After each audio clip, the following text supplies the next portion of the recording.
The recruitment center on Earth buzzed with nervous energy as thousands of young men and women waited to be processed. They were all volunteers, eager to join humanity's defense forces against the Crethian Empire, a coalition of alien species that had been pushing into human territory for the past 3 years. Among the sea of hopeful faces stood Maya Chen, barely 17 years old, her small frame almost lost in the crowd of much larger candidates. She had lied about her age. The minimum requirement was 18, but Maya had altered her identification documents with skills she'd learned from her older brother before he shipped out to the front lines 6 months ago. No one had heard from him since the Battle of Proxima Station. The news feed said there were no survivors, but Maya refused to believe it. She would find him, or at least finish what he started. The medical examiner, a tired-looking woman with gray streaks in her hair, barely glanced at Maya when her turn came. Height, weight, vision, hearing, all the standard tests passed without incident. Then came the neural aptitude assessment, a new test that the military had implemented just 3 months prior. Candidates would place their hands on a strange alien device, something humanity had recovered from a destroyed Crethian vessel. It measured something the scientists called combat resonance, though nobody really understood what that meant. Maya placed her small hands on the cool metallic surface. The device hummed to life, its surface rippling with colors that shouldn't exist in nature. She felt a strange tingling sensation that started in her fingertips and rushed up her arms, spreading through her chest and into her skull. Images flashed through her mind, trajectories, weak points, tactical scenarios playing out in microseconds. She saw battles that hadn't happened yet, movements her body could make that defied conventional training. The device screamed. Not a mechanical sound, but something that felt like it was coming from inside everyone's head. The entire recruitment center fell silent. The device's surface blazed with light so bright that everyone nearby shielded their eyes. Numbers cascaded across the monitoring screen beside it, climbing higher and higher until they exceeded the display's capacity.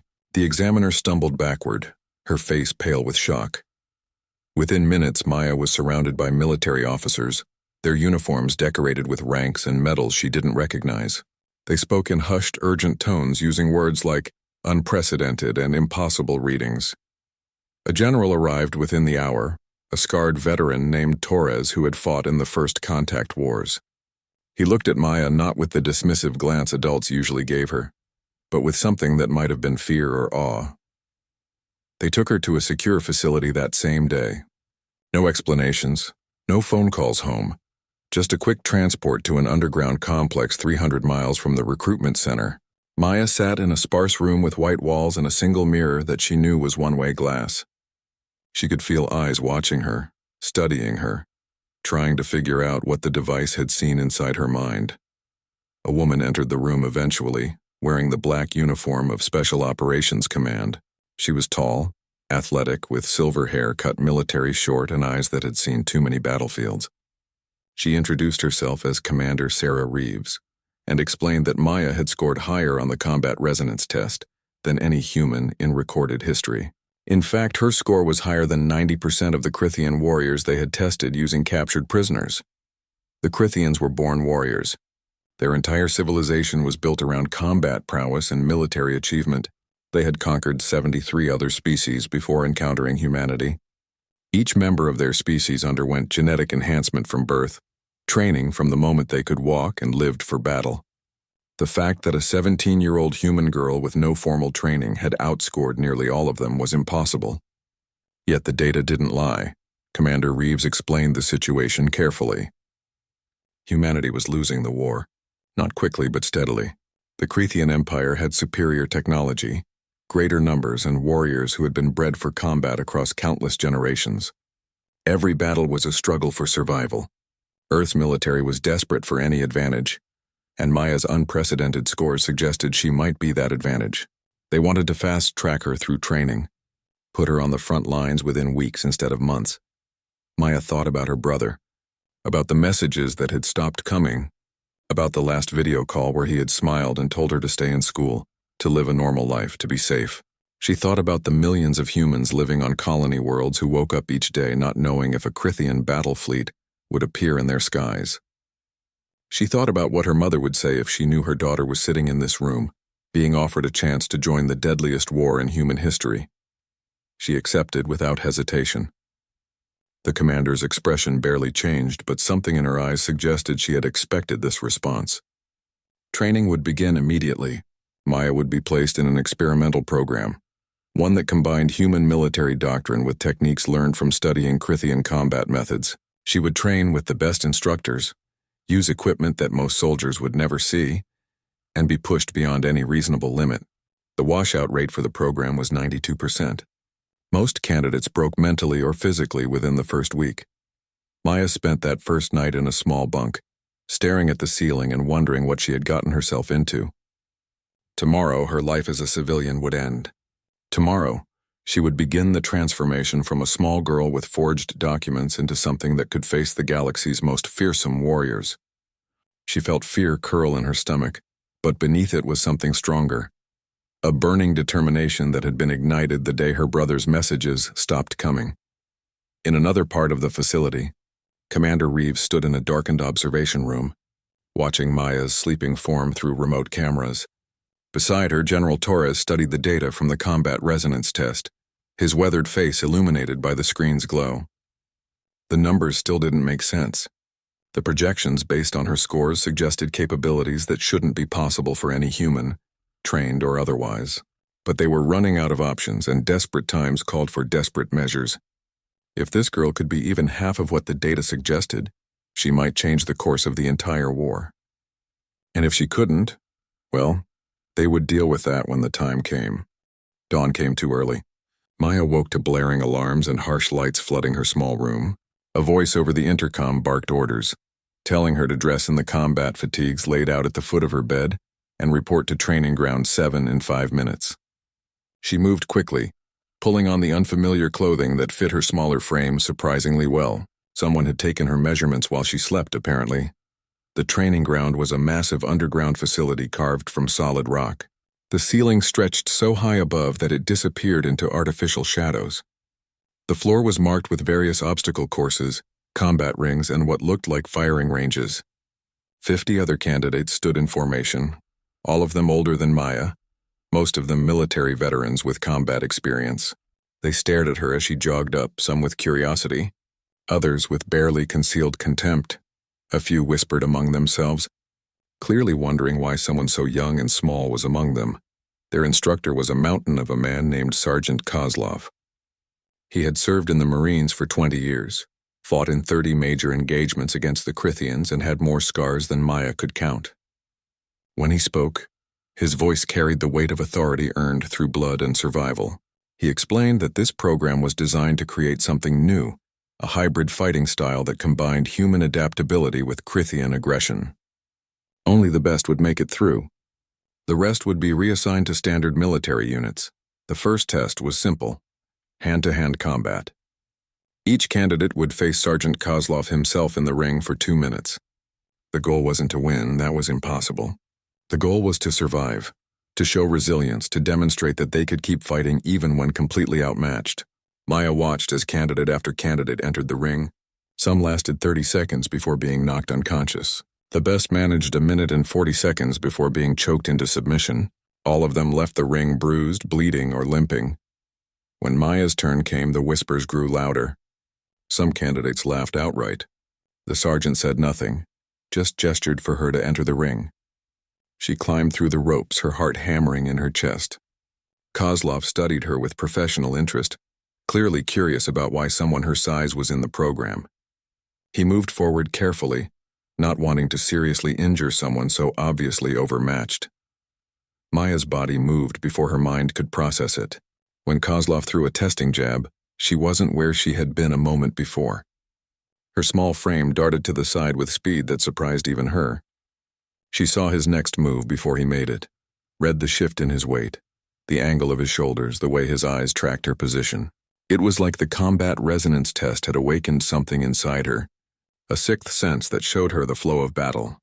She struck low, targeting the nerve cluster in his thigh that would temporarily weaken his stance. Kozlov grunted in surprise, his leg buckling slightly. Before he could recover, Maya was behind him, using his own momentum against him as he turned. She couldn't match his strength, so she didn't try. Instead, she flowed around it, redirected it, Use the principles of leverage and precision that her smaller size actually made easier. The sergeant adapted quickly, as any veteran would. He stopped treating her like a fragile civilian and started fighting seriously. But something strange happened. The harder he pressed, the faster Maya moved. Her body seemed to anticipate attacks that hadn't fully developed, responding to threats with precision that looked almost choreographed. She couldn't overpower him, couldn't hurt him significantly, but she could avoid him. For the full 2 minutes, Sergeant Kozlov couldn't land a solid hit.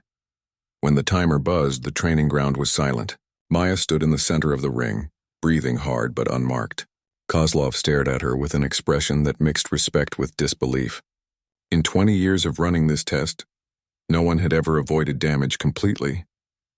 Most were unconscious. All were marked. This girl looked like she'd done light cardio. The whispers stopped after that. The other candidates looked at Maya with new eyes, reassessing everything they had assumed about her.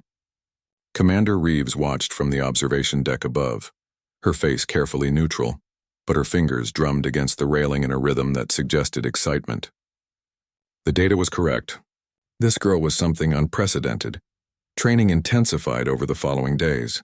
Maya learned weapon systems, tactical planning, zero-gravity combat, and a dozen other skills that normally took months to master. She absorbed information like a sponge, but more than that, she understood it on an instinctive level. When instructors demonstrated a combat technique, her body could replicate it after seeing it once. When they presented tactical scenarios, she saw solutions that more experienced soldiers missed. The other candidates in the program began to separate into two groups. The first, about 30% of the original 50, couldn't handle the pace and were reassigned. They left with honor but without the shame of quitting, as the program's difficulty was well beyond normal parameters. The second group, those who remained, started to watch Maya carefully. Some tried to learn from her movements, to understand what made her different. Others grew resentful, their pride wounded by being outperformed by someone so young. One candidate in particular, a former Special Forces operator named Derek Mills, seemed to take Maya's presence as a personal insult. He had 10 years of combat experience, commendations from 3 separate operations, and a reputation as one of the deadliest soldiers in the program. He made snide comments when instructors praised Maya's performance, questioned her scores, and generally made his displeasure known. Kozlov ignored it as long as it didn't interfere with training, but tension was building. The breaking point came during a live-fire exercise. The candidates were split into teams and sent through a simulated urban combat zone with training weapons that delivered painful but non-lethal impacts. Maya's team moved through the course efficiently, clearing rooms and neutralizing targets with practiced coordination. Then Mills' team ambushed them from an unexpected angle, deviating from the planned exercise route. Training rounds struck 3 of Maya's teammates before they could react, marking them as casualties who had to sit out. Maya dove behind cover, her mind racing through possibilities. Mills had broken protocol, which meant this wasn't about completing the exercise anymore. This was personal. She could hear his voice shouting orders to his team, directing them to surround her position. The exercise had become about proving a point, about putting the young girl in her place. Maya closed her eyes and let her combat sense flow. She felt the positions of Mills's team members, understood their likely approach vectors, saw the weakness in their formation.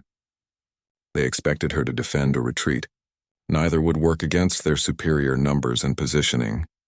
So she did something they wouldn't expect. She attacked directly into their strongest point, moving so fast that her smaller profile became an advantage. She slipped through their overlapping fields of fire like water through a net, each movement precise and economical. Mills saw her coming and raised his weapon, a grin on his face. He had her dead to rights, or so he thought. Maya slid under his firing arc, her training weapon striking the back of his knee in the exact spot that would cause his leg to buckle. As he fell, she was already moving to her next target, marking 2 more of his team before they could adjust their aim. The remaining members of Mills's squad fired wildly, but Maya had already circled behind them, using their own teammates as cover. Within 90 seconds, Mills's entire squad was marked as casualties.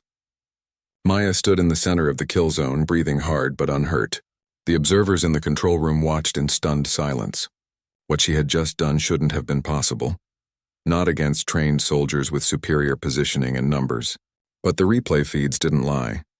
They showed movements that bordered on prescient, decisions made in fractions of seconds that somehow always proved correct. Mills picked himself up from the ground, his face red with humiliation and rage.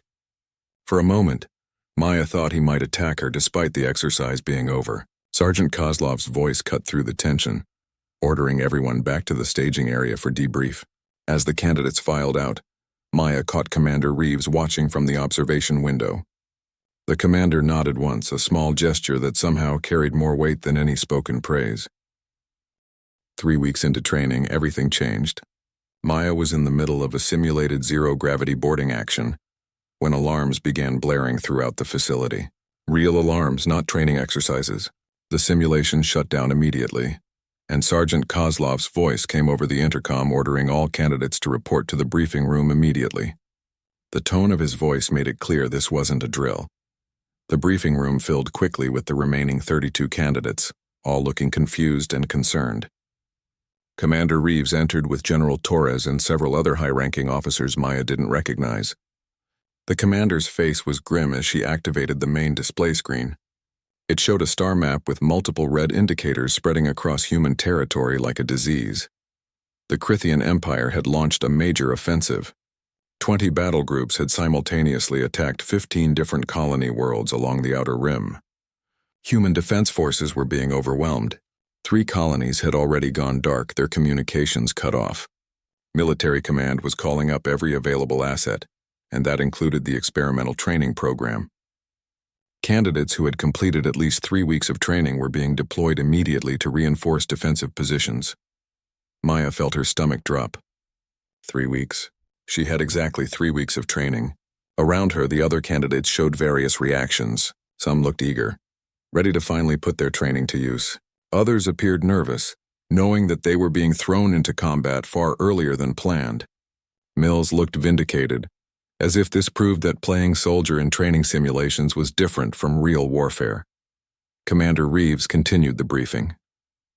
The candidates would be split into 4-person fire teams and attached to existing military units that had suffered casualties. They would receive their assignments within the hour and ship out within 6. There was no time for final preparations, no opportunity to contact family, no chance to mentally prepare. The war had come calling, and it didn't care about readiness or training schedules. Maya's assignment came through her personal datapad.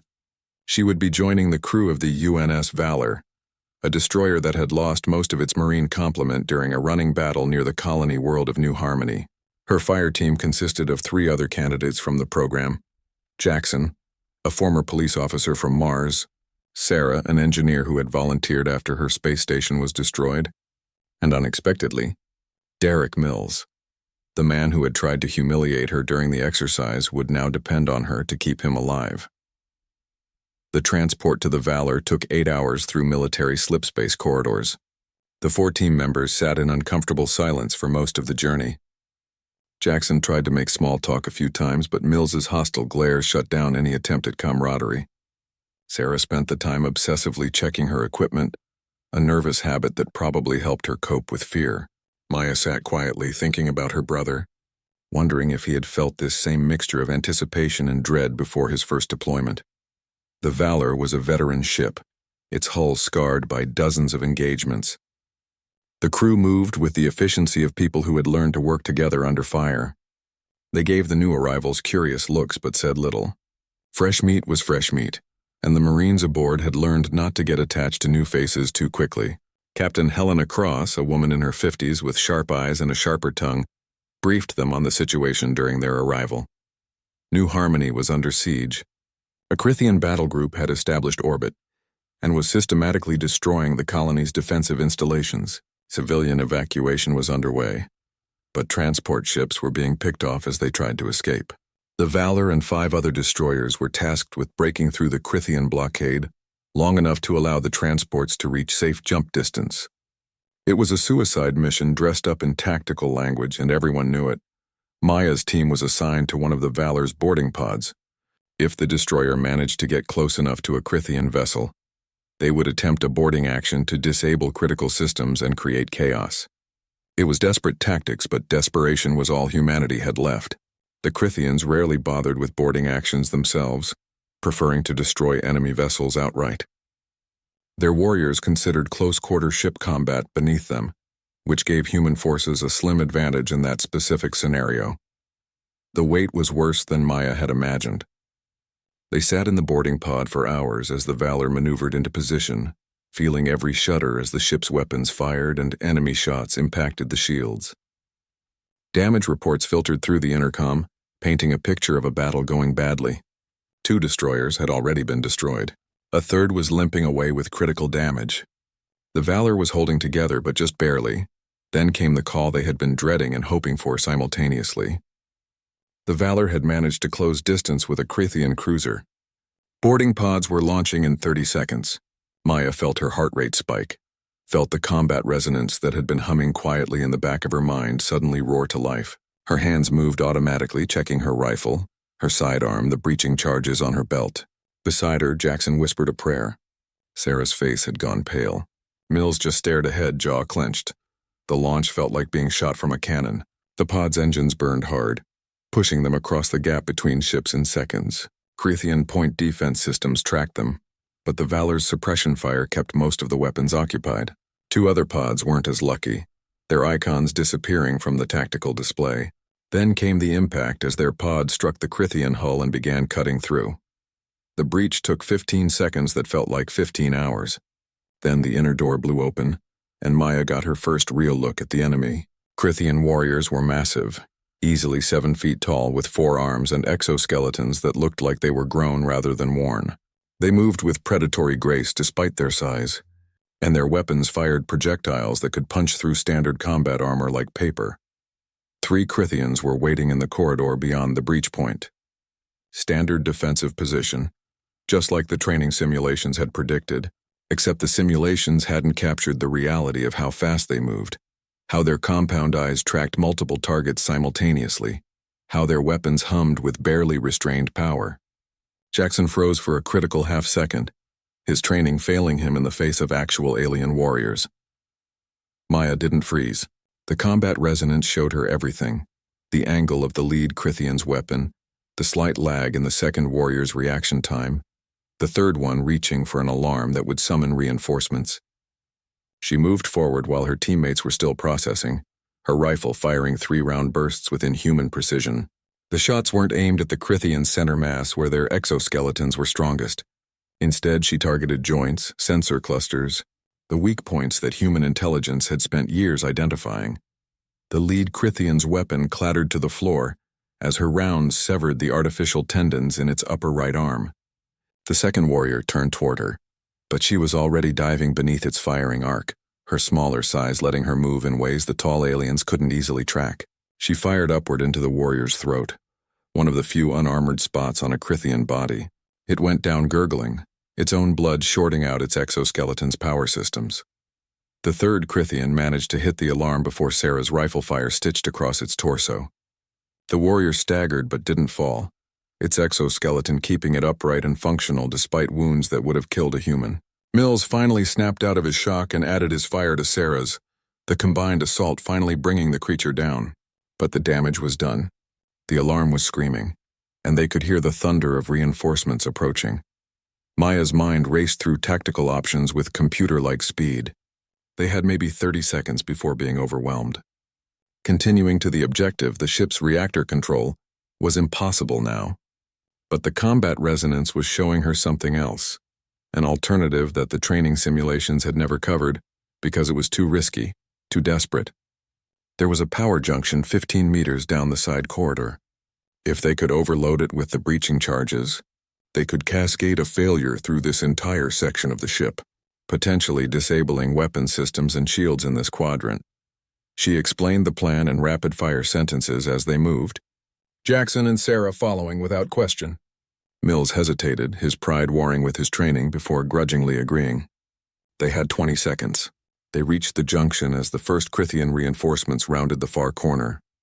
Maya set the charges while her teammates laid down suppressing fire. The approaching warriors were disciplined, advancing behind portable shields that shrugged off rifle fire. The charges armed with 5 seconds left. Maya grabbed Jackson and pulled him toward cover. Sarah was already moving. Mills stood his ground a moment too long, determined to show he wasn't afraid. One of the Crithian weapons found him, its projectile taking him in the shoulder and spinning him around. He fell hard, his rifle skittering away across the deck. Maya's combat sense screamed at her. Going back for Mills meant probable death. The charges were armed. They needed to reach minimum safe distance. Every tactical calculation said to leave him. But Maya had watched her brother's video messages over and over, had heard him talk about the bonds between soldiers, about never leaving anyone behind. Her body moved before her conscious mind made the decision, sprinting back toward Mills while Jackson shouted in protest behind her. Maya reached Mills just as the Crithian warriors realized what she was doing. Their weapons tracked toward her, but she was already moving in ways that defied their predictive targeting. She grabbed Mills by his gear harness and hauled him up with strength born from adrenaline and desperation. He was twice her size, but somehow she got him moving, half carrying, half dragging him toward the corner where Jackson and Sarah provided covering fire. The breaching charges detonated with a sound that felt like the universe tearing apart. The explosion ripped through the power junction and cascaded exactly as Maya had hoped. Lights flickered and died throughout the section. The Crithian shields faltered. Secondary explosions rippled down the corridor as overloaded systems failed catastrophically. The pursuing warriors were thrown backward by the blast wave, their exoskeletons sparking and failing as the electromagnetic pulse washed over them. Maya's team stumbled through the chaos, emergency lighting casting everything in hellish red. Mills was still conscious despite his wound, gritting his teeth against the pain. They needed to reach the extraction point, but the ship was dying around them. Hull breaches were opening everywhere as the damage cascade spread beyond what Maya had calculated. Atmosphere was venting, alarms were screaming, and the Crithian crew was evacuating critical sections. Jackson took point with Sarah supporting Mills from the other side. Maya covered their rear, her rifle tracking every shadow and movement. They encountered scattered Crithian warriors, but most were focused on damage control rather than repelling boarders. The ones that did engage found themselves outmaneuvered by Maya's impossible combat instincts. She was learning with every encounter, understanding how they moved, how they thought, how they fought. The extraction point was a nightmare. Half the boarding pods had been destroyed, their locations marked by twisted wreckage. The Valor was pulling back, its hull glowing in places where Crithian weapons had burned through armor. They had minutes at most before the destroyers would be forced to jump away, leaving any remaining boarding teams stranded on enemy vessels. Maya spotted their pod still attached to the hull, its green status light a beacon of hope in the chaos. They ran. Mills found strength he didn't know he had, pushing through his injury with pure willpower. Sarah was shouting coordinates through the comm system, trying to navigate through corridors that kept changing as bulkheads sealed and rerouted around damaged sections. Jackson laid down fire at anything that moved, his training finally overcoming his initial fear, and Maya held them together, her tactical sense guiding them through the dying ship's labyrinth. A Crithian officer blocked their path to the pod. This one was different from the regular warriors, its exoskeleton marked with rank insignia and upgraded with combat enhancements. It stood 8 feet tall and carried a plasma blade that hummed with deadly energy. The officer assessed them with intelligent eyes, seeming to recognize that the small human female was the real threat. It spoke in broken English, learned from interrogating prisoners, telling them they would die with honor, but they would die. Maya didn't respond with words. Her rifle fired in controlled bursts, targeting the officer's sensors and joint servos. The Crithian moved with shocking speed, its plasma blade deflecting rounds with practiced precision. It closed the distance fast, too fast for ranged weapons to be effective. Maya dropped her rifle and drew her combat knife, knowing how insane it was to face a warrior 3 times her size with a knife against a plasma blade. But the combat resonance was singing now, showing her things that shouldn't be possible to see. The officer struck with blinding speed. Maya wasn't there. She flowed around the blade, reading its trajectory before the weapon completed its arc. She struck at an exposed cable cluster beneath the officer's arm joint, her knife severing connections that caused the entire arm to spasm. The Crithian roared, a sound that hurt human ears, and struck with its other blade. Maya ducked, rolled, came up behind the warrior and drove her knife into the power pack on its back. The exoskeleton seized, its safety systems triggering to prevent catastrophic failure. The officer was locked in place, unable to move as its armor became a prison.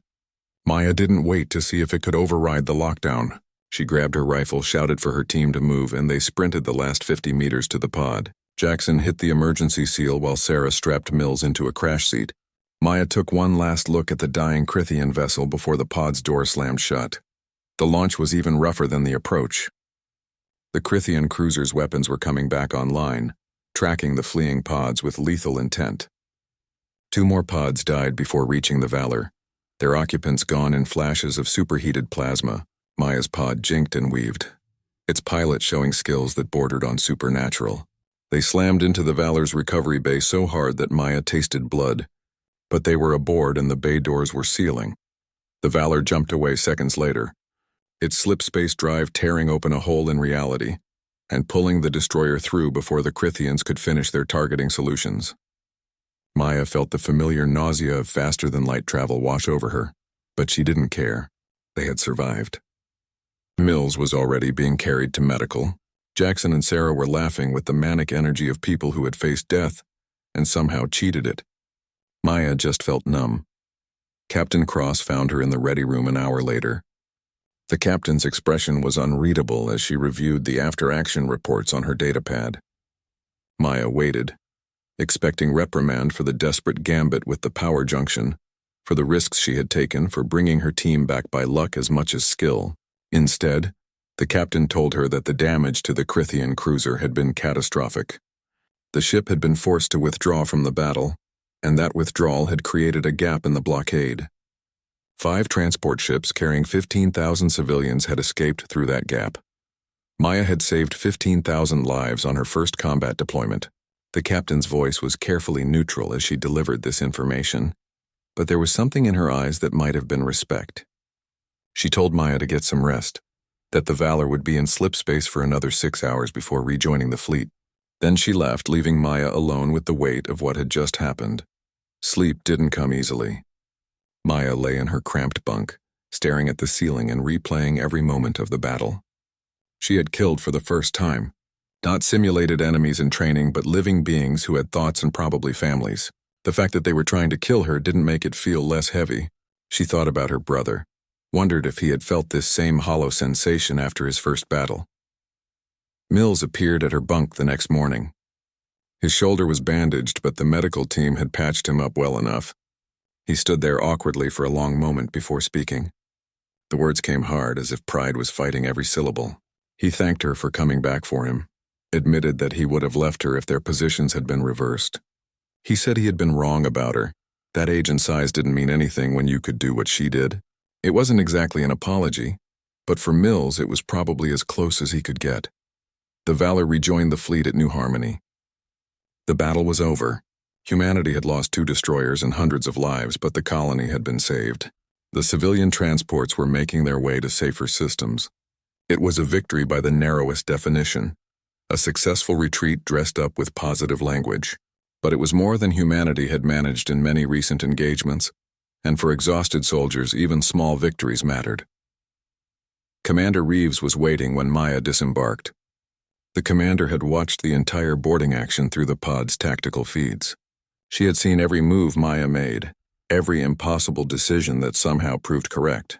She told Maya that her performance had confirmed what the combat resonance test had suggested. Maya wasn't just talented or lucky. She represented something new, something that could potentially change the trajectory of the war. The news spread quickly through military channels. Other combat units started requesting Maya's team for high-risk operations. Intelligence agencies wanted to study her, to understand how she did what she did. Scientists proposed theories about genetic mutations or latent psychic abilities. Everyone had an opinion, and everyone wanted a piece of the youngest warrior who could somehow stand against enemies that terrified veteran soldiers. Maya tried to ignore the attention and focus on what mattered: surviving the next battle, protecting her teammates, finding any trace of her brother. The war continued regardless of her newfound reputation. The Crithian Empire wasn't impressed by one successful boarding action.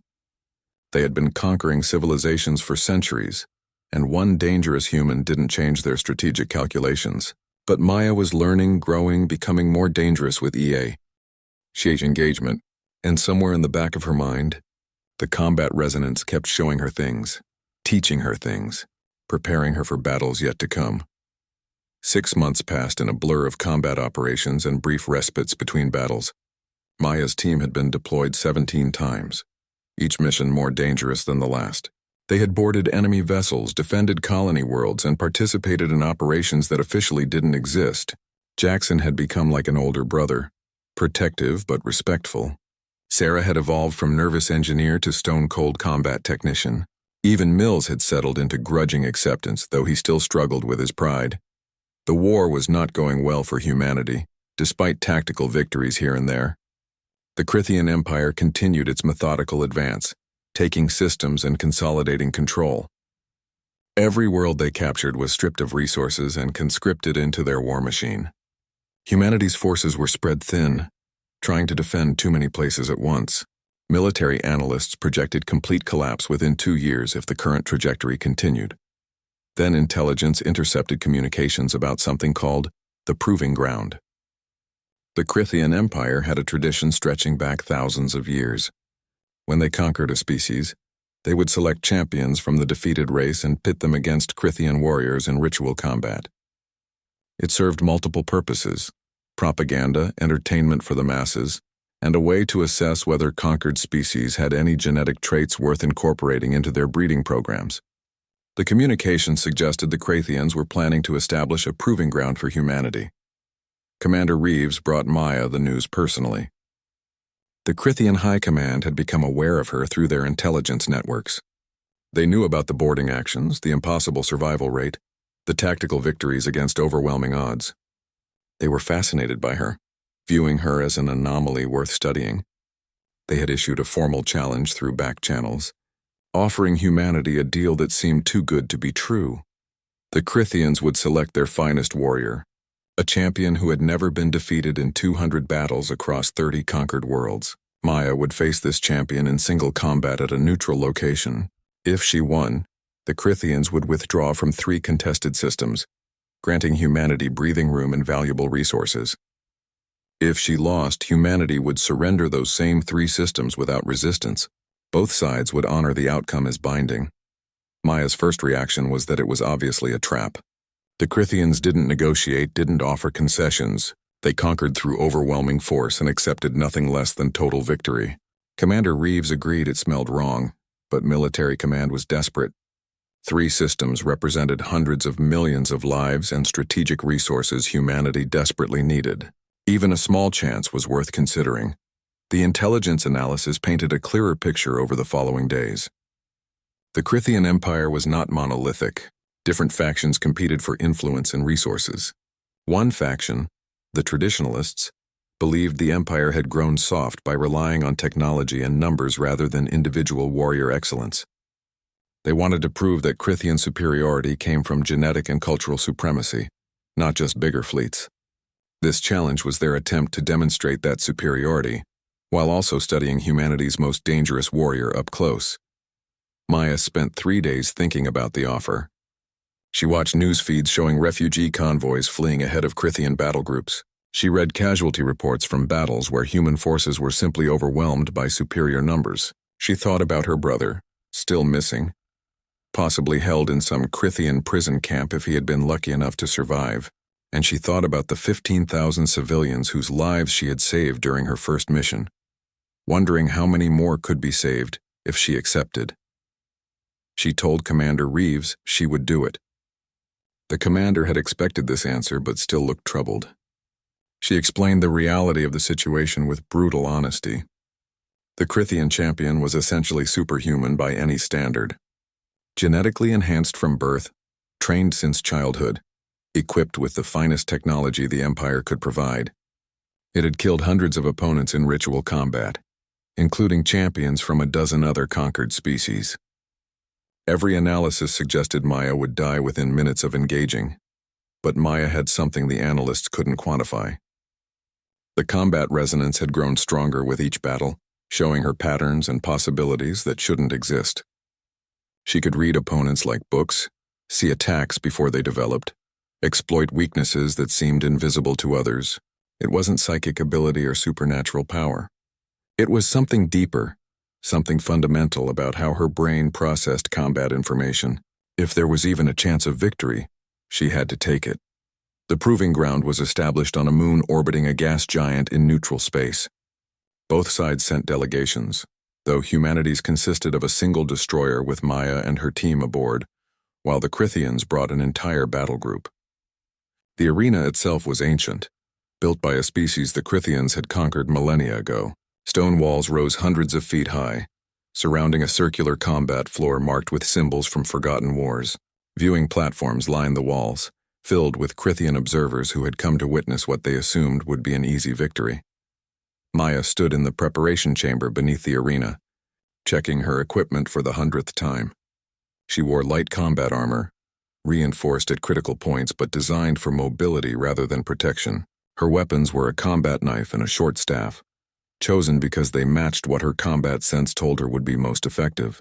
Jackson, Sarah, and Mills were there with her, trying to act confident but failing to hide their fear for her safety.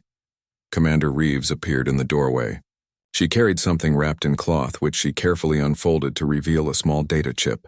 She explained that human intelligence had managed to acquire combat footage of the Crithian champion, recordings of its previous battles. Maya had 2 hours before the combat began. She should study every second of those recordings, learn everything she could about how the champion moved and fought. Maya inserted the chip and watched the footage on a projection screen. The Crithian champion was called Vorkan, and it was magnificent in a terrible way, standing 9 feet tall with 6 arms instead of the usual 4, enhanced with the finest genetic modifications available. Its exoskeleton was a work of art, organic technology that responded to thought with zero lag. In the recordings, Vorkan dismantled opponents with casual efficiency, moving with speed that seemed impossible for something so large. It never wasted motion, never showed mercy, never made mistakes. She watched every battle twice, her combat sense absorbing patterns and analyzing movements. Vorkan was indeed perfect by almost every measure, but perfection had its own weakness. The champion fought the same way every time, relied on the same techniques, made the same optimal decisions. It was predictable in its perfection, following patterns that had proven successful across 200 victories. Maya began to see possibilities, narrow windows where unconventional tactics might create openings.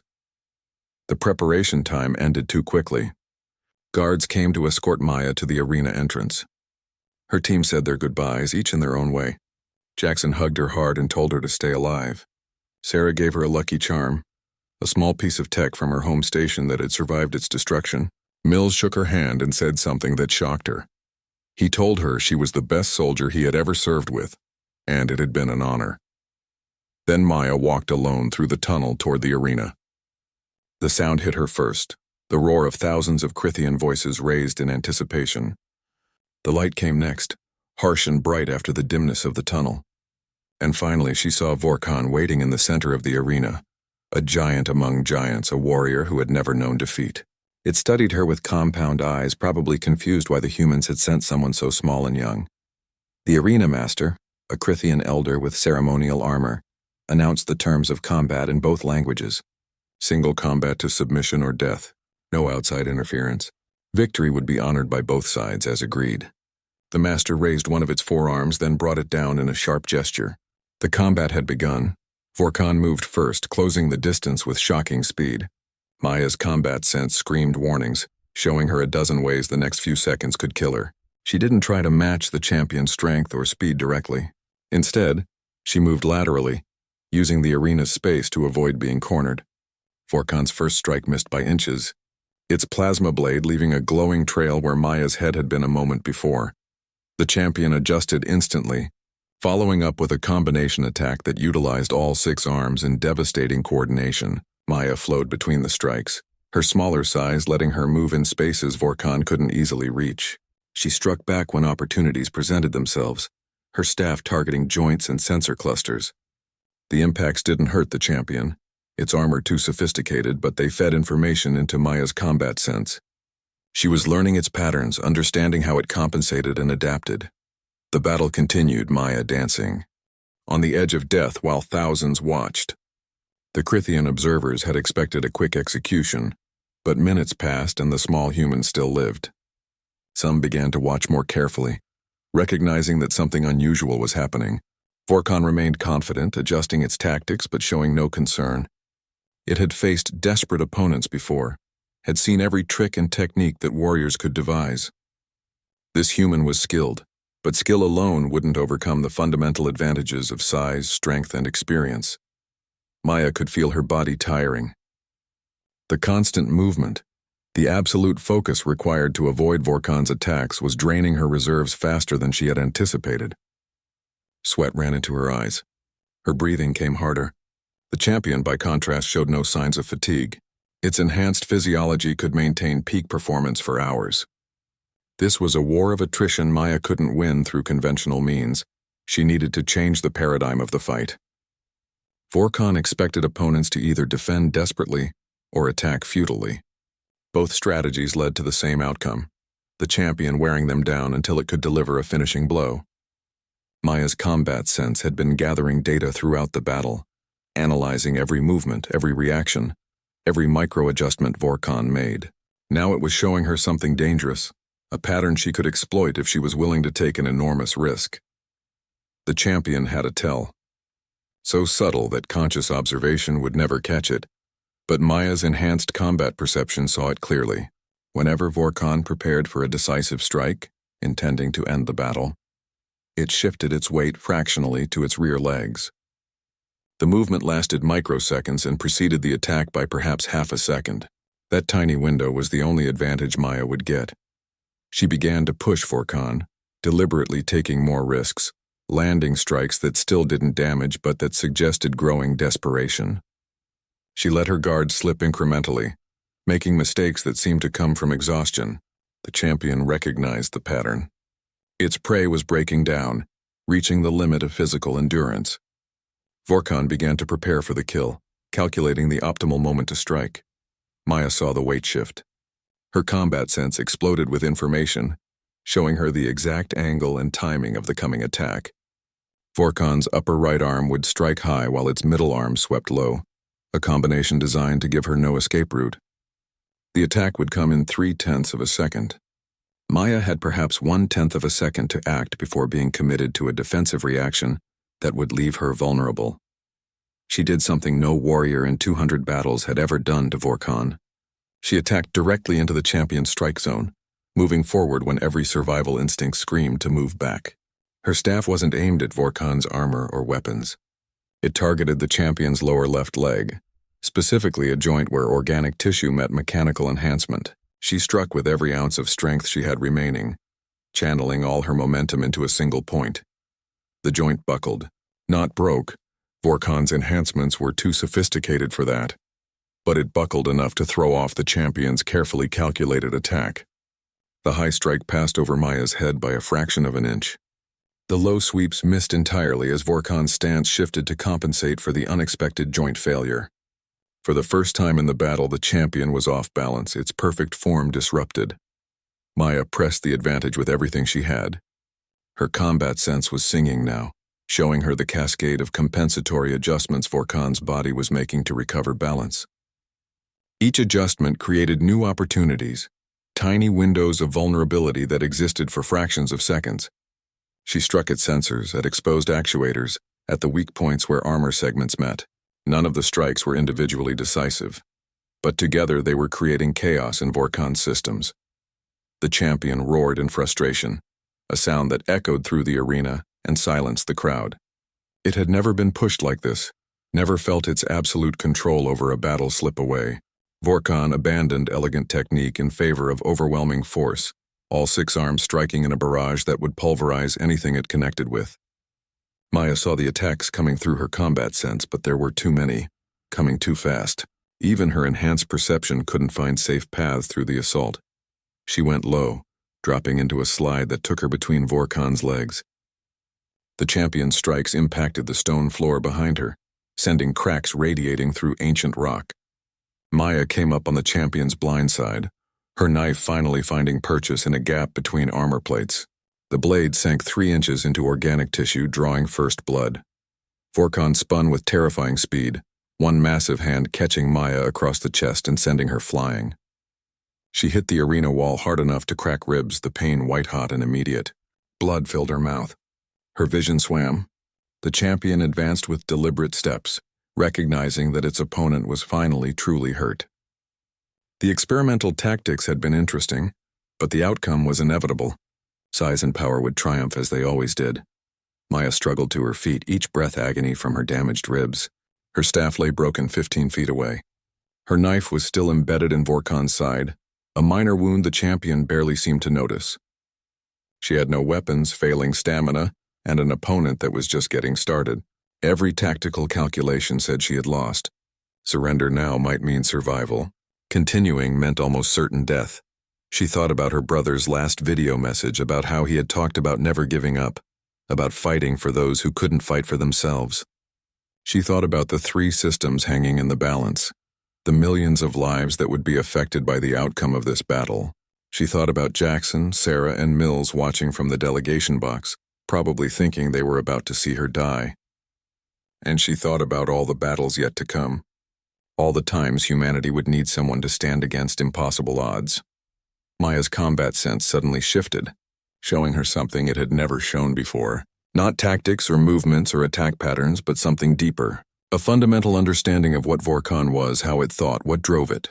The champion was perfect because it had been made perfect, enhanced and trained and shaped into an ideal warrior. But that perfection was also a cage. It could only do what it had been designed to do, think what it had been taught to think. It had no ability to truly adapt, to become something different than its programming intended. Maya was human. Humans weren't designed or programmed.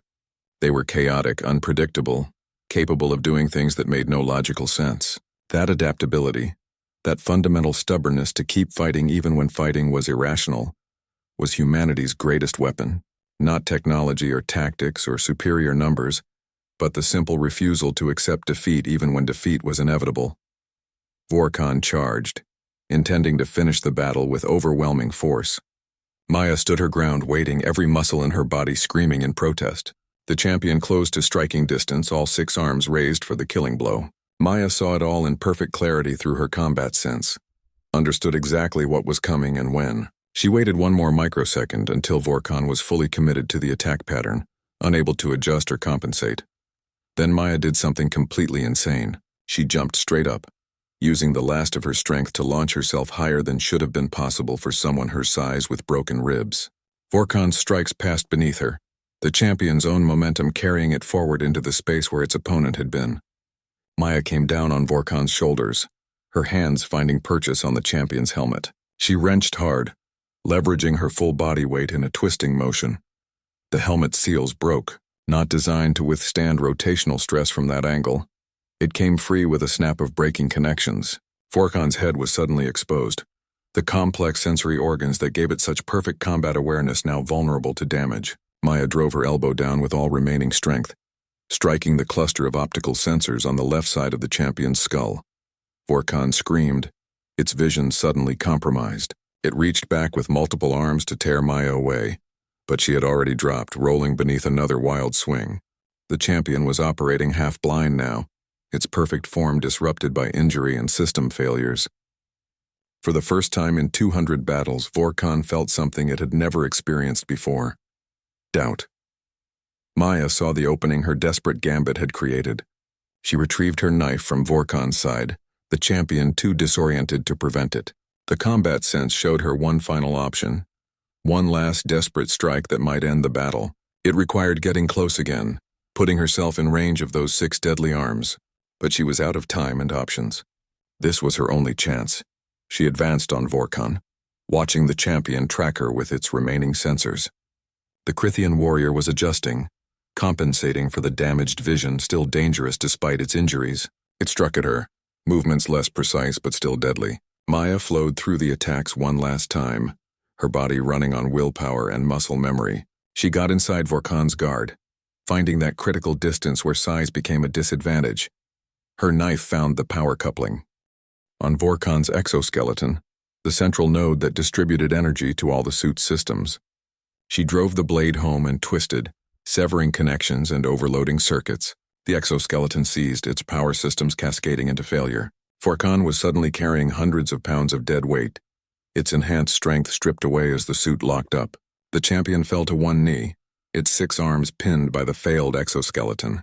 Maya stood over it, her knife at Vorkon's throat. She could kill it now, end the battle with a final strike. The Crithian observers were silent, shocked by what they had witnessed.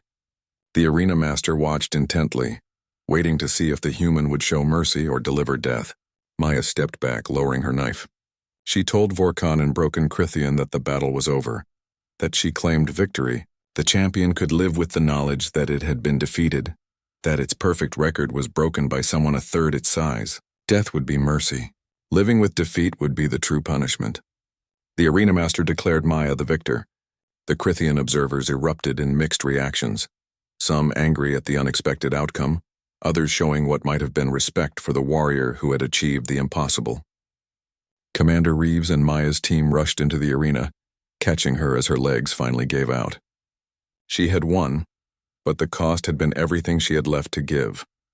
Maya spent 2 weeks in medical recovery aboard the destroyer. Her broken ribs were mended with advanced tissue regeneration, the internal bleeding stopped, and the countless bruises and minor injuries treated. But the physical healing was easier than processing what had happened. She had faced down the Crithian Empire's greatest warrior and won through desperation, tactical insight, and sheer refusal to accept defeat. The victory should have felt triumphant, but mostly she just felt exhausted. The Crithians honored their agreement, withdrawing from the 3 contested systems as promised. Military command called it the most significant strategic victory in 2 years of war. 3 systems meant mining operations, agricultural worlds, and industrial centers that could support humanity's war effort. Hundreds of millions of civilians no longer lived under the threat of immediate conquest. Analysis suggested the breathing room would extend humanity's ability to resist by at least 6 months, maybe more. But something else happened that military command hadn't anticipated. Word of the duel spread through both human and Crithian territories. Among humans, Maya became a symbol of hope, proof that humanity could stand against enemies that seemed invincible. Recruitment numbers surged. Morale improved across military units. People who had been talking about evacuation to deep space now spoke about fighting back, about turning the tide. The reaction among the Crithian Empire was more complex. The traditionalist faction that had arranged the duel found itself in political trouble. They had claimed Crithian genetic and cultural superiority, then watched their finest champion fall to an unenhanced human barely past childhood. Other factions within the empire began questioning long-held assumptions about conquest and supremacy. Some Crithian warriors became obsessed with understanding how Maya had won, studying recordings of the battle to learn human tactics.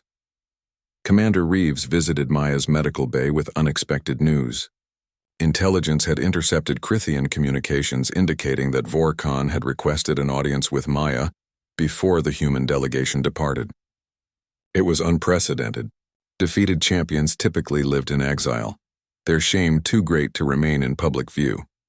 But Vorkon had specifically asked to speak with the warrior who had beaten it, and Crithian protocol required that such requests be honored. The meeting took place in a neutral chamber on the moon base. Vorkon arrived without its exoskeleton, moving stiffly from injuries that would take months to fully heal. Its optical sensors had been repaired, but the champion moved with less certainty than before, as if defeat had fundamentally changed how it perceived the world. Maya stood as the Crithian entered, uncertain what to expect from this encounter. Vorkon spoke in clear English, its translation devices rendering its words with minimal accent. The champion said it had reviewed the battle recordings hundreds of times, studying every moment, every decision. It had tried to understand how someone so disadvantaged in every measurable way had found victory. The answer, Vorkon had concluded, was that Maya fought as no warrior it had ever faced. She adapted constantly, refused to accept limitations, and possessed a will that exceeded physical capability. The champion asked Maya a question that surprised her. It wanted to know why she had spared its life. By Crithian tradition, defeated warriors were either killed or took their own lives to avoid the shame of survival. Maya's mercy had denied Vorkon the honor of death in combat, forcing it to live with defeat. The champion needed to understand why. Maya answered honestly. She said that killing Vorkon would have been the easy choice, the one that made tactical sense. But she had wanted the champion to live with the knowledge that a human, someone the Crithians considered inferior, had shown mercy. She wanted Vorkon to think about what that meant, to question whether the Crithian Empire's assumptions about superiority and conquest were as absolute as they believed. Death would have ended those questions. Life forced Vorkon to confront them. Vorkon stood silently for a long moment, processing her words. Then the champion did something that shocked the observers watching through security feeds. It performed a gesture that Crithian warriors only showed to opponents they considered equals. A complex movement involving all 6 arms that signified respect earned through combat. Vorkon told Maya that she had taught it something the Empire's training never had. That victory sometimes meant being willing to lose. That strength could come from places other than genetic enhancement and technological superiority. The meeting ended there, Vorkon departing with a promise that they would likely face each other again when the war inevitably continued. But the champion said that next time it would fight differently, having learned from its defeat. Maya found that promise more concerning than any threat. She had won by exploiting Vorkon's predictability. If the champion truly learned to adapt, future encounters would be far more dangerous. Maya returned to active duty after medical clearance, rejoining her team for continuing operations. But everything had changed.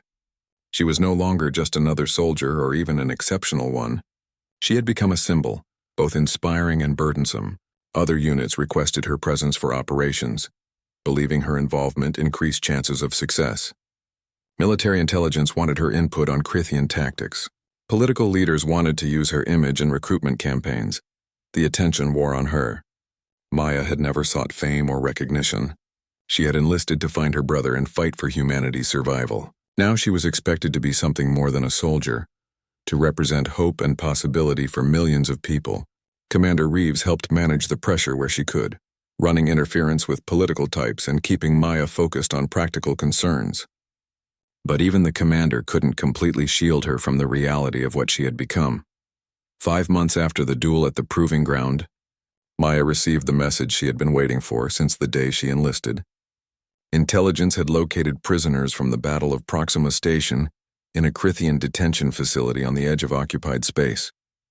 Her brother's name appeared on the list of survivors. He was alive, but held deep in enemy territory with minimal chance of rescue through conventional military operations. Maya requested a meeting with General Torres and Commander Reeves. She laid out a plan that was audacious even by her standards. She would lead a deep penetration raid into occupied space, infiltrate the detention facility, and extract the prisoners. It would require a small team moving fast and light, using captured Crithian vessels and identification codes that intelligence had acquired. The operation would be incredibly dangerous, with minimal support and no extraction plan if things went wrong. Both officers told her the plan was insane. The facility was heavily guarded, located in a system with significant Crithian fleet presence. Even if her team somehow reached the prisoners, getting them out through enemy territory would be nearly impossible. The military couldn't officially sanction such a high-risk operation with such low probability of success. It would be a waste of valuable assets, potentially including Maya herself. Maya acknowledged all their concerns, then told them she was going anyway. With or without official sanction, with or without military support, she would attempt the rescue. Her brother had survived a battle everyone said was impossible to survive. She couldn't abandon him when there was even a slim chance of bringing him home. If command wanted to court-martial her for disobeying orders, they could do so after she got back. Commander Reeves and General Torres exchanged glances. They had both been soldiers long enough to recognize absolute determination when they saw it. The commander told Maya that officially, military command could not approve such a reckless operation. Unofficially, a small ship with faulty tracking systems might find its way into Maya's team's possession. Equipment manifests might be inaccurate, showing less supplies and weapons than actually loaded aboard. Intelligence packages about Crithian security. Protocols might accidentally end up in her possession. Maya's team accepted the mission without hesitation when she briefed them. Jackson said he hadn't signed up to let fellow soldiers rot in enemy prisons. Sarah claimed she needed a challenge after months of routine operations. Mills admitted with visible discomfort that he had grown attached to the team and wasn't about to let Maya run off to die without backup. They would go together, succeed together, or fail together. The journey into Crithian territory took 3 weeks, traveling through back routes and using false identification codes that intelligence had painstakingly acquired. They passed through 2 checkpoints without incident, Maya's combat sense helping her predict which guards would be most careless about verification. The detention facility was on a cold moon orbiting a barren planet, isolated and secure in ways that made infiltration seem impossible. But impossible was a word that had lost meaning for Maya. Her combat sense had evolved over months of battle, showing her not just tactical movements but strategic patterns, weak points in systems and protocols. She saw how security rotations created brief windows of vulnerability, how supply shipments created opportunities for infiltration. The facility was heavily guarded, yes, but guards grew complacent when attacks never came. And no attack had ever come, because everyone with sense recognized the operation would be suicide. They infiltrated through a supply access port during a shift change. Maya's timing perfect down to the second. The facility's interior was brutal in its efficiency. Rows of cells holding prisoners from a dozen conquered species, minimal amenities, guards who viewed their charges with contempt. Maya's team moved through the facility like ghosts, her combat sense guiding them through guard patterns and surveillance gaps. Finding her brother took 2 hours of careful searching. He was in a cell with 3 other human prisoners, all of them showing the effects of captivity. Malnourished, injured, but still alive. Maya felt emotions crash through her when she saw him through the cell door. Relief and anger and determination all mixing together. She used Sarah's technical skills to override the cell locks, the doors sliding open silently. Her brother stared at her for a long moment, clearly thinking exhaustion was causing hallucinations. His little sister couldn't possibly be standing in a Crithian detention facility in enemy territory. Maya smiled and told him they needed to go, that she had come a long way to collect him and wasn't leaving without him. The recognition in his eyes was worth every risk she had taken to get here. The extraction went smoother than expected until they reached the facility's main corridor. A Crithian officer was conducting an unscheduled inspection, early by 15 minutes according to the intelligence briefing. Maya's combat sense screamed warning, but there was no time to find alternate routes. They had to move through the corridor, or risk missing their extraction window entirely. She made the call to proceed, trusting her abilities to get them through. The officer spotted them immediately. Alarms began blaring throughout the facility. Maya's team moved fast, laying down suppression fire while shepherding the rescued prisoners toward the access port. Crithian guards responded quickly, converging from multiple directions.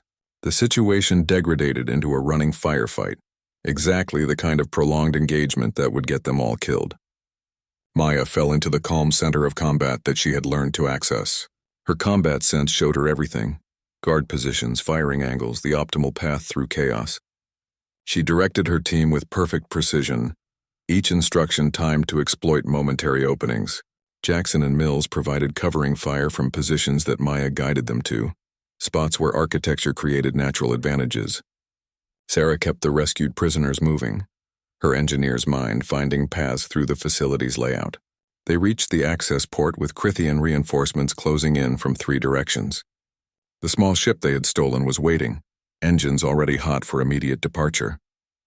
Maya held the access point while her team loaded the prisoners, her rifle finding targets with mechanical precision. She was operating beyond normal human capability now, the combat resonance pushing her perception into something that approached precognition. The last prisoner was aboard when Maya felt it, the familiar weight shift that preceded a decisive strike. She turned to see Vorkon at the end of the corridor, the champion's exoskeleton repaired and upgraded. The Crithian warrior had been assigned to facility security after its defeat, a posting that most would consider punishment, but that Vorkon had apparently accepted with grace. Now it stood between Maya and escape, all 6 arms armed with weapons that could tear through the ship's hull. Vorkon spoke clearly despite the chaos. It told Maya that their second meeting had come sooner than expected. The champion had learned from their first battle, had adapted as she suggested, and was ready to test its new understanding against her abilities. It respected her enough to offer a choice: surrender peacefully and the rescued prisoners would be spared, or fight and watch everyone die when reinforcements arrived. Maya told her team to prepare for immediate departure. Vorkon would pursue them once the ship launched, but her combat sense showed a narrow window where they could reach jump distance before being intercepted. She would hold the access point and buy them time to escape. Jackson started to protest, refusing to leave her behind, but Maya cut him off. She reminded him that the mission was to rescue prisoners, and that mission succeeded only if those prisoners reached safety. Her brother was among those prisoners. Jackson needed to ensure he got home. The team departed reluctantly, the ship's doors closing on Jackson's protests and her brother's shouted objections. Maya turned to face Vorkon alone, knowing this would be different from their first battle. The champion had learned, adapted, and would not fall for the same tactics. But Maya had learned too, grown stronger through months of combat, her combat sense more refined and powerful. They faced each other across the corridor, two warriors who had changed each other through their previous encounter. The battle was brief but intense. Vorkon fought differently than before, incorporating unpredictable elements and adaptive responses that Maya's previous tactics couldn't exploit. But Maya had also grown, her combat sense showing her deeper patterns, fundamental truths about movement and force that transcended technique. They traded strikes and counters, neither able to gain decisive advantage. The fight might have continued indefinitely, except that Maya's goal wasn't victory, it was time. She heard her team's ship launch, its engines roaring as it pulled away from the moon base. Reinforcements were seconds away from her position. Maya disengaged from Vorkon, threw a grenade that forced the champion to take cover, and sprinted away from the access point into the facility's maintenance tunnels. Vorkon called after her, something that sounded like respect or perhaps regret, but Maya was already gone. She spent 6 hours evading search parties, using maintenance shafts and air vents that were too small for Crithian warriors. Her combat sense guided her through the maze, always staying one step ahead of pursuers. Finally, she reached an emergency evacuation pod used for facility disasters. The pod's programming was simple enough for Sarah's training to have prepared Maya to override. She launched into space, sending the pod on a ballistic trajectory toward the system's edge. Military command tracked the pod and dispatched a recovery ship, though the rescue took 3 days to coordinate. Maya floated in the cramped pod with minimal supplies, using the time to think about everything that had happened. She had saved her brother and dozens of other prisoners. She had faced Vorkon again and fought to a draw. She had survived when survival seemed impossible. But the war continued, and she knew there would be more battles, more impossible situations, more times when everything would depend on her refusal to accept defeat. When the recovery ship finally arrived, Commander Reeves was aboard personally. The commander helped Maya out of the pod, noting the exhaustion and dehydration, but also something else in the young warrior's eyes. A kind of peace that hadn't been there before. Maya had accomplished what she set out to do when she first forged her identification documents and walked into that recruitment center. She had found her brother and brought him home. The reunion happened in the recovery ship's medical bay. Maya's brother had been treated for his injuries and was recovering slowly but steadily. When he saw her, he pulled her into a hug that hurt her still healing ribs, but she didn't complain. He told her she was insane for attempting the rescue, that she could have died a dozen times over, that she should have stayed safe on Earth like he had told her. Then he thanked her with tears in his eyes, admitting that he had lost hope of ever seeing home again. Maya spent the journey back to human space talking with her brother about everything that had happened. She told him about the combat resonance test, the training program, the battles she had fought. He listened with a mixture of pride and concern, recognizing that his little sister had become something far beyond what he could have imagined. She had faced the galaxy's most dangerous warriors and not just survived but prevailed, yet he could also see the cost in her eyes, the weight of responsibility and the knowledge of capabilities that set her apart. News of the rescue operation spread quickly through military channels and then to the general public. The story had everything people needed: a daring rescue deep in enemy territory, a young warrior facing impossible odds, prisoners returned home when everyone had written them off as lost. Maya's legend grew even larger, the youngest warrior who none could stand against, the symbol of humanity's refusal to surrender even when all logic said surrender was inevitable. But Maya found herself thinking more about Vorkon than about her own growing reputation. The Crithian champion had offered her a choice at that access point, had shown honor even in combat. Their 2 battles had changed both of them. Warrior learning from warrior across the divide of species in war. She wondered if that change was spreading through the Crithian Empire, if other warriors were questioning the assumptions that had driven centuries of conquest.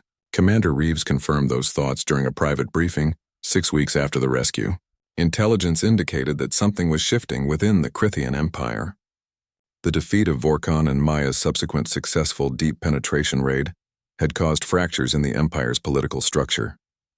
Some factions wanted to intensify the war, to prove that the defeats were anomalies.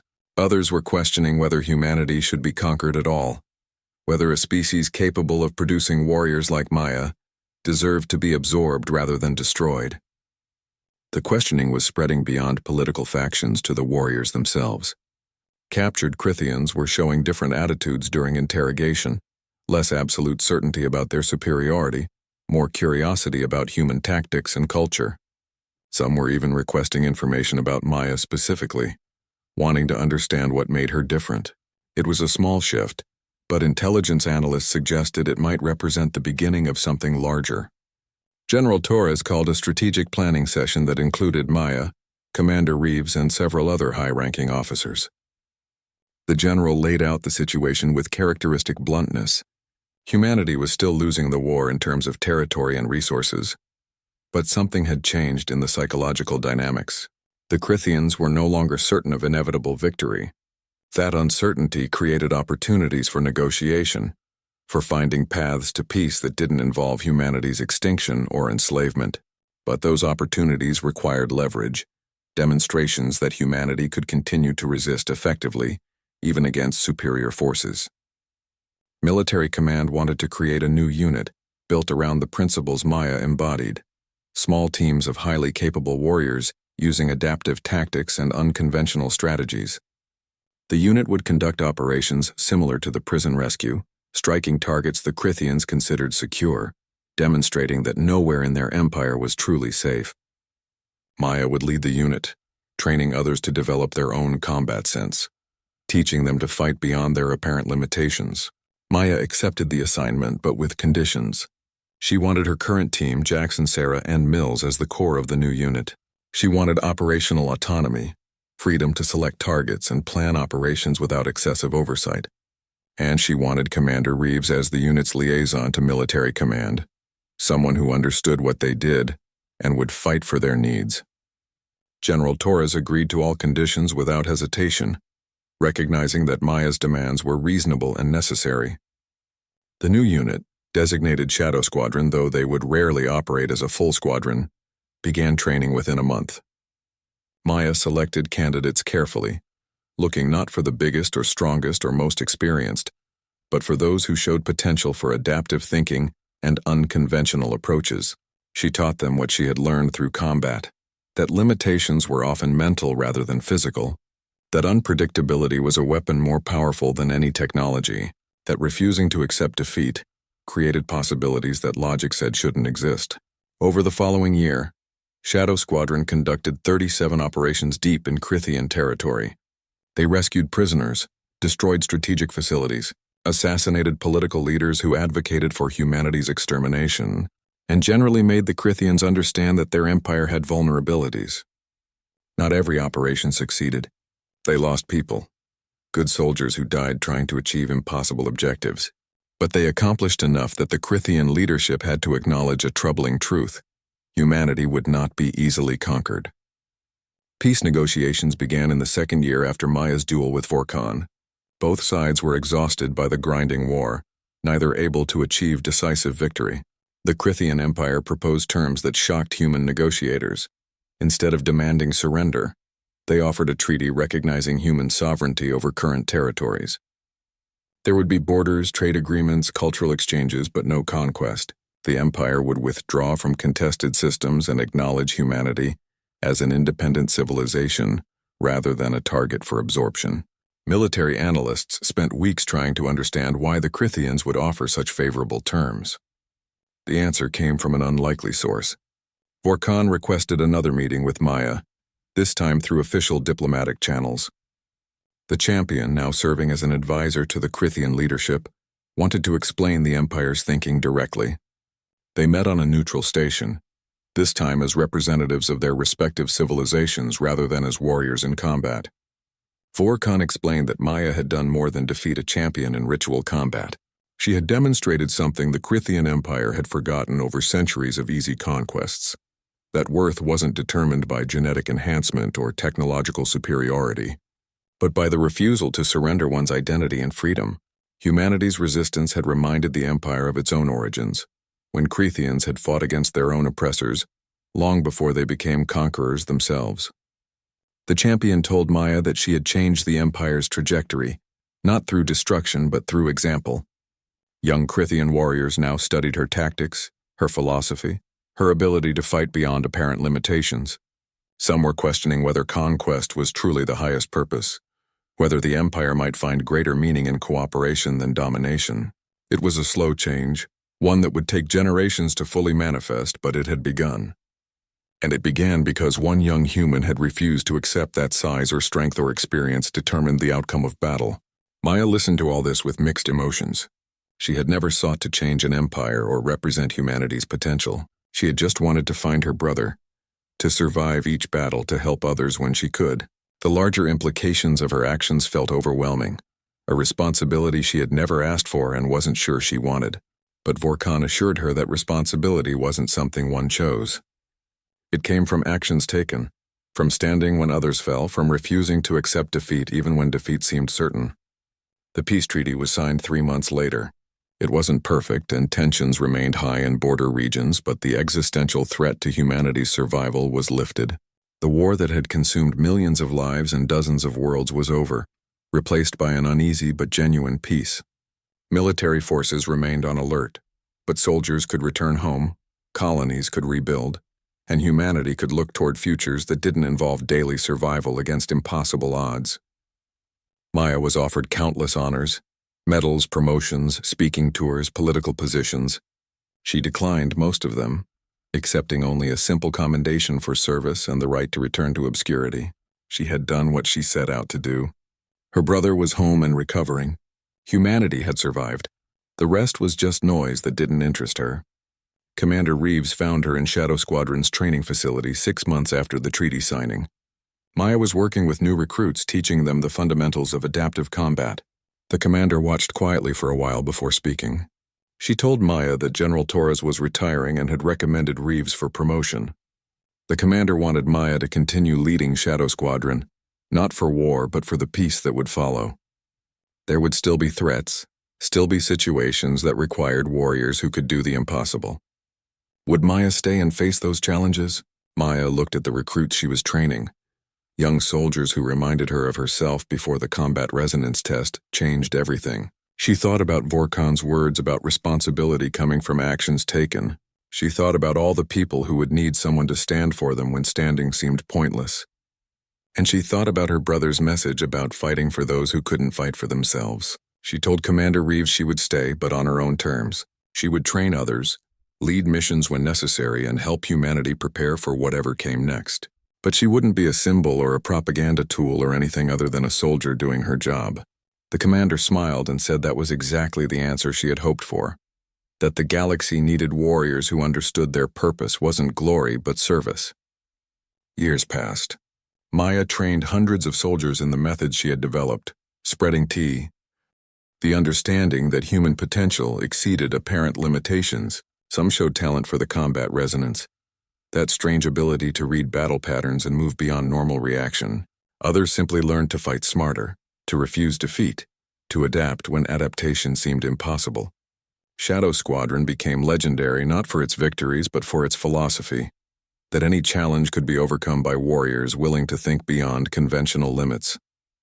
Maya encountered Vorkon several more times over those years, sometimes in combat when border tensions flared, sometimes in diplomatic settings when both served as advisors to their respective governments. They developed a relationship that transcended species and former enmity, mutual respect between warriors who had taught each other fundamental truths about strength and capability. The champion told her once that their first battle had been the beginning of both their real education. That defeat had taught Vorkon more than 200 victories ever had. On the 10th anniversary of the duel that changed everything, Maya stood in the same arena where she had faced Vorkon. It had been preserved as a memorial, a reminder of the day when peace became possible. She looked at the stone floor where she had nearly died, where she had found reserves of strength and determination she didn't know existed. She thought about the frightened girl who had forged identification documents and walked into a recruitment center, hoping to find her missing brother and maybe make a difference. That girl had become the youngest warrior who none could stand against in battle, not through superior size or strength or technology, but through the simple human refusal to accept defeat. She had changed an empire's trajectory, helped secure peace for her species, and taught others that limitations were often illusions that could be shattered by will and determination. It had cost her dearly in blood and pain and the weight of responsibility, but she would do it all again without hesitation. Because that's what humans did. They fought impossible battles, survived unsurvivable situations, and stood when logic said falling was inevitable. Maya had simply been the one to show the galaxy what that truly meant. To demonstrate that humanity's greatest weapon wasn't technology or tactics, but the stubborn refusal to surrender, even when the universe itself said surrender was the only rational choice. She was the youngest warrior, and in the end, that made all the difference.